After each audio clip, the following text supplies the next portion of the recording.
안녕하세요. 물박사입니다. 지난 영상 두 편을 통하여서 구강에 의한 소화생리에 대해서 자세히 설명하였습니다.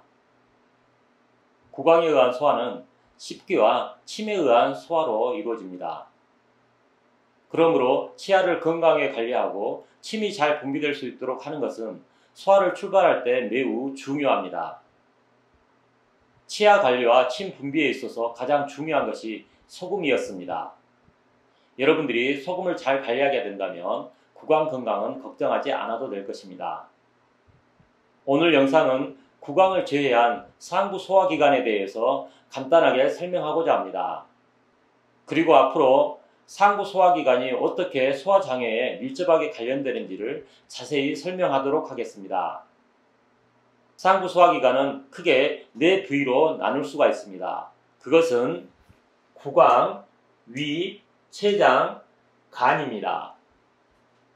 구강에 대해서는 앞선 영상 두 편을 통하여서 자세히 설명하였기 때문에 오늘은 위와 췌장 그리고 간에 대해서 설명하도록 하겠습니다.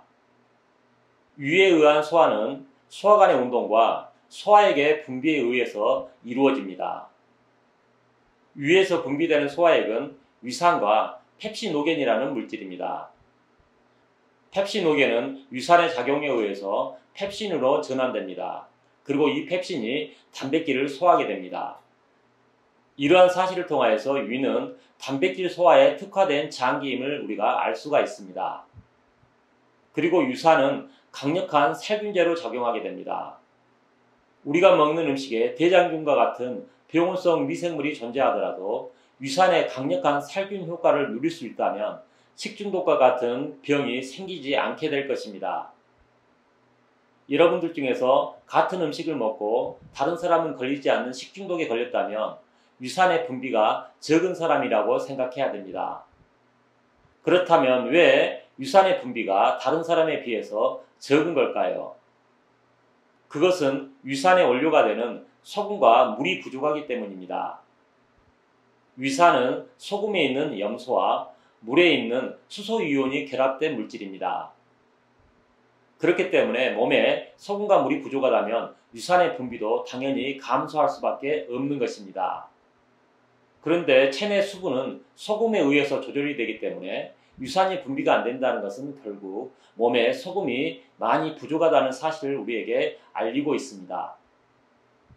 위산이 잘 분비되더라도 펩시노겐의 분비가 부족하여도 소화는 크게 방해받게 될 것입니다.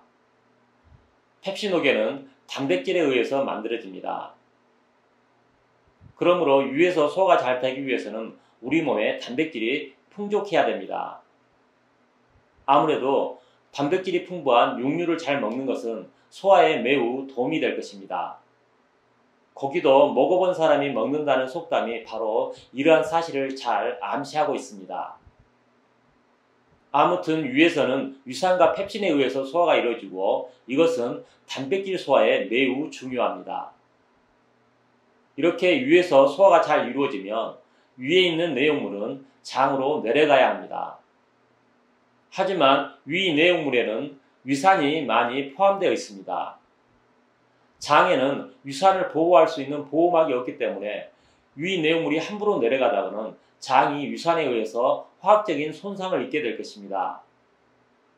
이와 같이 위산에 의한 소화관의 손상을 예방하고 소화를 더욱 증진시키기 위해 가장 중요한 장기가 바로 췌장입니다. 췌장에서는 알칼리액과 소화 효소를 분비합니다. 췌장은 위산을 중화할 수 있는 알칼리액을 분비합니다. 그것은 바로 중탄산 나트륨입니다.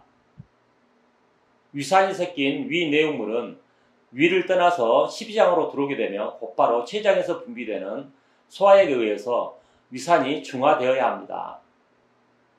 그래서 췌장에서는 알칼리 용액인 중탄산 나트륨 용액을 십이장으로 분비하는 것입니다.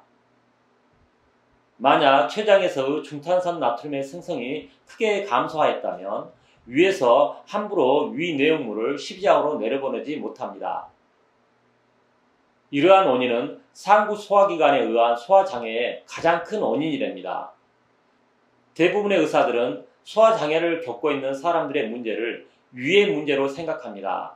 하지만 물박사는 소화장애의 가장 큰 원인을 췌장의 기능이 잘 되지 않기 때문이라고 생각합니다.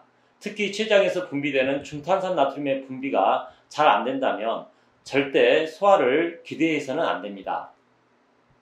특별히 췌장에서의 중탄산 나트륨의 생성이 부족한 사람들은 정말로 소화가 잘 될 가능성이 거의 희박한 것입니다. 췌장에서의 중탄산 나트륨의 생성이 부족한 상태에서 아무리 소화에 좋은 방법을 활용하여도 소화가 잘 되지 않는 가장 큰 이유라는 사실을 여러분들이 명심하기 바랍니다.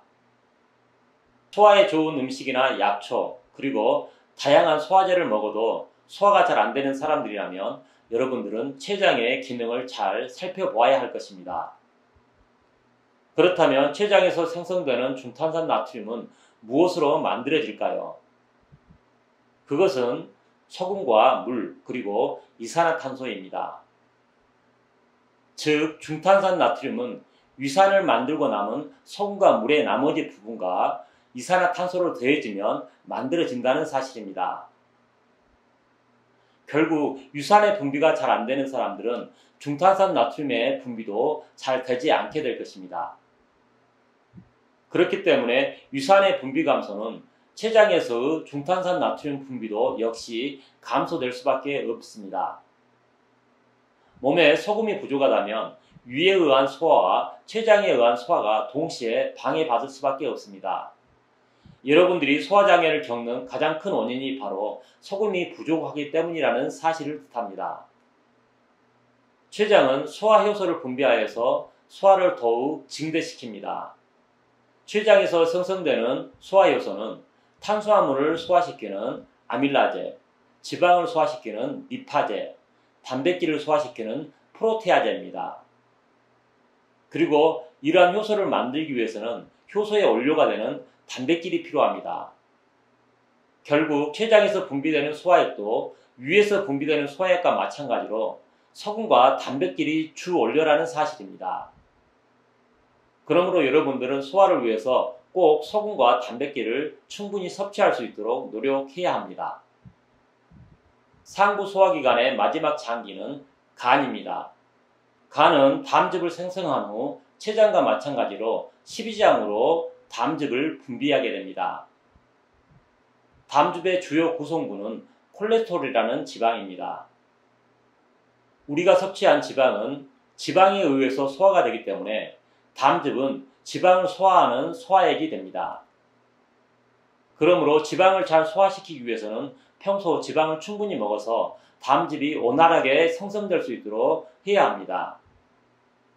여러분들 중에 지방이 많은 음식을 먹고 소화가 잘 안 된다면 그것은 바로 담즙 분비가 적다는 사실을 알리고 있습니다. 지방이 소화되지 않는다고 지방을 자꾸만 배제하게 되면 더욱 소화가 안 되는 이유가 됩니다. 담즙은 소화 이외에도 노폐물을 배설하는 중요한 기능이 있습니다. 대부분의 노폐물은 신장을 통하여서 소변으로 배출됩니다. 하지만 신장에서 여과하지 못한 좀 더 큰 노폐물은 간을 통하여서 담즙으로 십이장으로 배출하는 것입니다. 담즙 분비가 잘 안 된다는 것은 노폐물 배출도 잘 안 된다는 사실을 우리에게 알리고 있는 것이죠. 아무튼 간에 의한 소화는 지방과 관련된다는 사실입니다. 이렇게 유야, 췌장, 간을 생각하면 우리가 소화를 위해서 무엇을 충분히 먹어야 될지를 생각해 볼 수가 있습니다. 그것은 바로 음식에 충분한 소금과 단백질 그리고 지방이 있어야 된다는 사실입니다. 여러분들이 소화가 잘 되지 않는다고 소금과 단백질 그리고 지방을 배제할수록 소화는 더욱 방해받게 될 것입니다. 소화장애를 앓고 있는 사람들은 이러한 역설적인 사실들을 기억하고 소금과 고기를 잘 먹을 수 있도록 노력해야 할 것입니다. 오늘은 이렇게 상부 소화기관의 소화 생리에 대해서 간략하게 알아보았습니다. 앞으로 위, 췌장, 간 때문에 소화가 안 되는 구체적인 이유들을 좀 더 자세히 설명하도록 하겠습니다. 오늘도 물박사의 영상을 시청해 주신 여러분 감사합니다.